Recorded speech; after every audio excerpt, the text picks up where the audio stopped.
Imagine a place where everything money-related is frozen in time for almost 3 decades.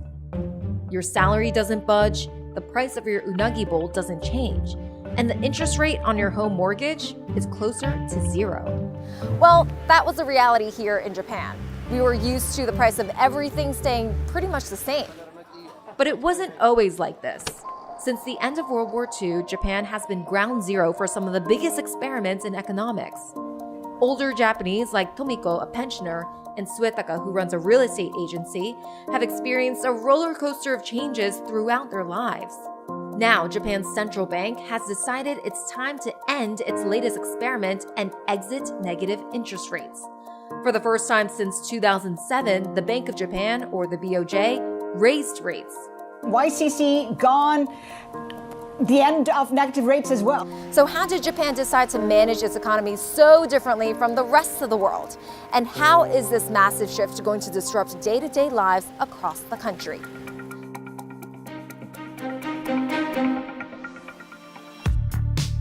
Japanese growth hasn't always been this stagnant.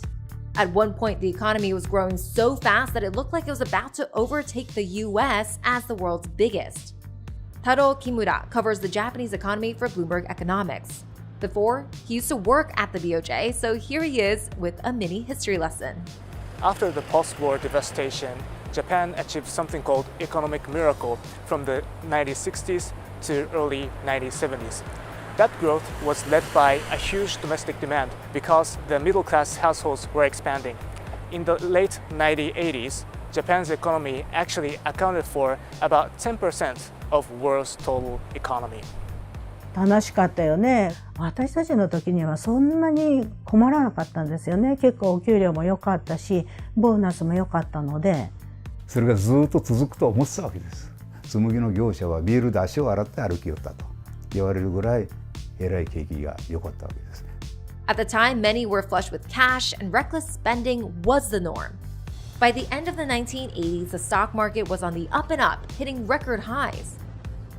What was crazier was the real estate price. For example, the land price of Tokyo's Imperial Palace was said to be equivalent to the price of the state of California. Then, the bust came. In the first of its shock moves, the BOJ sharply raised interest rates in 1989, trying to curb speculation and rein in inflation. The government also introduced measures to cool the property sector.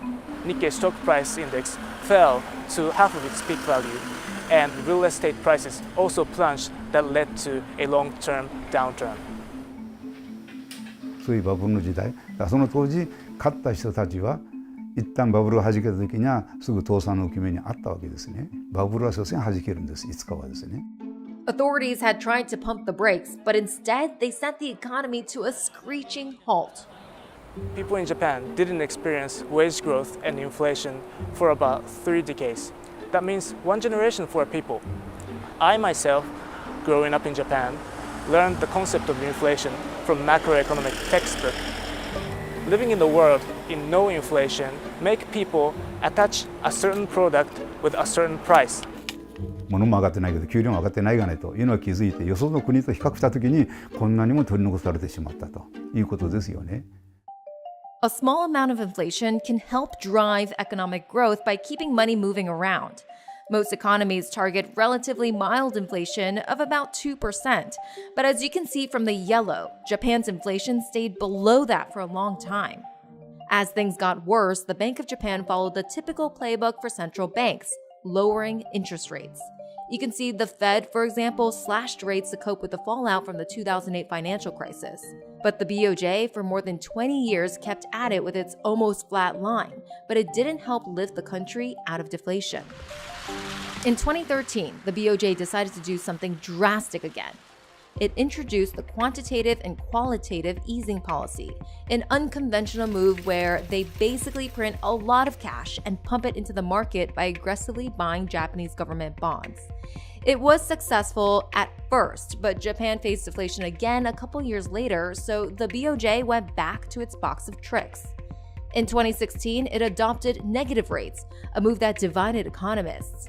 The main goal was to deter saving and also punish banks that hoarded cash, but that didn't really work either. In response, the BOJ invented something called yield curve control. Yield curve control is an attempt that the BOJ controls not only short-term but also the long-term rates, so that the businesses and households don't have to worry about too much fluctuation in interest rates. It could keep interest rates low by threatening to buy bonds without always having to actually buy them. That still didn't solve everything. Companies couldn't find enough profitable ways to invest their money in Japan. Many ended up looking abroad for better returns, so much so that Japan became the biggest foreign holder of US Treasury debt, overtaking China. Suddenly, in 2022, all of that changed. Japan finally hit its 2% inflation target. The problem was what prompted it. First, it was higher energy costs due to the Ukraine war. And second, a weaker yen. The Bank of Japan continued easy monetary policy to stimulate the economy and even inflation.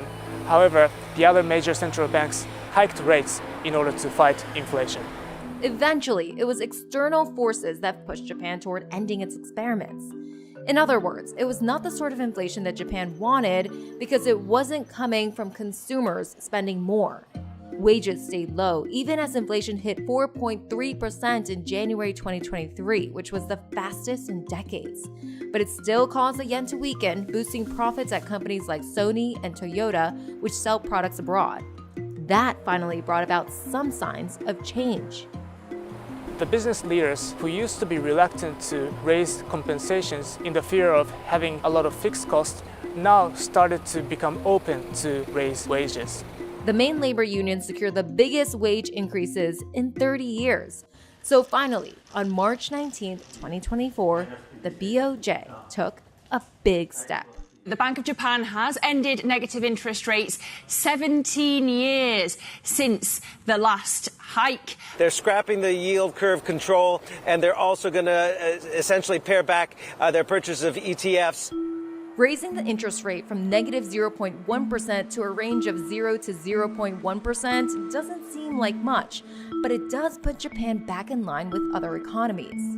We asked at the top that if Japan's negative rates experiment ends, what now? Well, here are some of the changes we can expect to see.